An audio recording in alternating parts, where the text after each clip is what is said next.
Hey guys, how's it going? Just a little bit of a venting session. I want to gripe a little bit if I can. So I'm just finishing an email from County Health and a conversation with County Health. And we love the folks over at County Health. They've been doing an amazing work relating to shelters and nonprofits, congregate care facilities like we have, where we house people. So I really am thankful for that. But part of the conversation turned toward there's a group, an independent group that wants to study what oh Jesus be offense, help them. I hate to see accidents like that. But there's this group that wants to study kind of the effects of COVID on homeless shelters and things like that. And so I started to kind of say, okay, yeah, we're willing to be a part of this. But then I said, I really, what I would like to see, honestly, is a true snapshot, the truest snapshot that you can provide of the real impact of not only the virus, but also the protocols that went forth for quarantine, for lockdowns, for things like that. Because here's the thing: in a congregant group home setting, like the Dream Center and some of our other facilities, we're not just talking about COVID. The real environment we have here is we're also talking about MRSA, and we're talking about HIV, and we're talking about untreated skin diseases, and we're talking about some pretty radical stuff.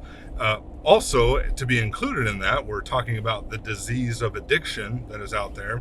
And so what we saw in our human trafficking shelter and our addiction recovery shelters is this: the protocols for lockdown. So the moment someone is found to have COVID or found to have symptoms, we go into, and here's the thing: I am not blaming anybody in this. Please don't misinterpret me. I fully raised my hand and said, we agree, we're going to do this as a congregant care, as group home, as shelters. Fully agreed, we're gonna do this. I agree with the protocol. I still, even today, even though I know the ramifications, the side effects, I still agree with our position. So this is not a thing on that. But for the sake of studying it, what I'm asking is that we also study the fallout of that.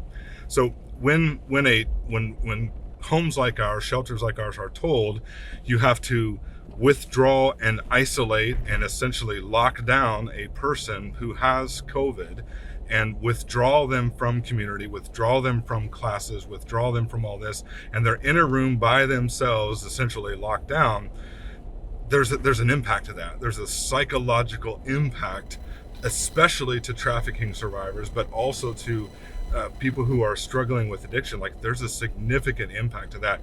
And so the impact is these people, by and large, when you do that, they will choose, because it's not a lockdown facility, even though it's a lockup situation, they will often choose to just bail out of your program. So we saw recidivism rates increase. We saw attrition rates increase during this time. And so while we, for our 60 some cases in the last 9 months of COVID here at a couple of our facilities, while we saw 0 deaths for COVID, thankfully, and I think we should talk more about that. Like, why should we not be talking about the fact that our doctors are amazing, our hospitals are amazing, our protocols are amazing, they're doing a good job, the curve is of survival rate is increasing and improving, not by accident, but because our doctors are doing so. So to not talk about the low mortality rate and the decreasing mortality rate is I think a slap in the face to medicine and what's happening with our doctors. So we had a 0 mortality rate from that. However, from our number of people who could not handle, because of the trauma from trafficking, or the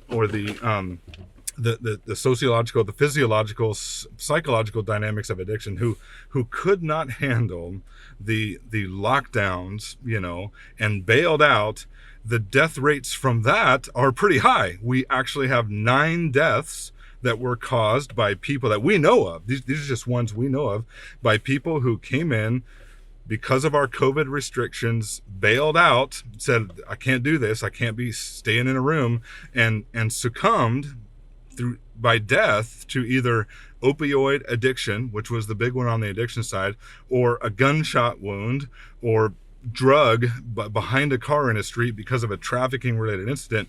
So 9 deaths caused by our more strict, more stringent lockdowns, 0 deaths from actual COVID. And we serve a much younger demographic. That's probably what it is. I understand that. So my point back to this group was, if we're going to be a part of this study, you need to study the whole thing. You need to study not only the impact of the virus, but the impact of our attempted management of the virus. I think that's only fair. That's the only way that I told them that we'll be a part of this study. Again, thanks for letting me vent. Not that you had a choice. I just hit record on the phone. That's all I did. So bless you guys. Pray for us. Obviously, I need to take a chill pill before I go into my meeting today. Have a good day. Bye-bye.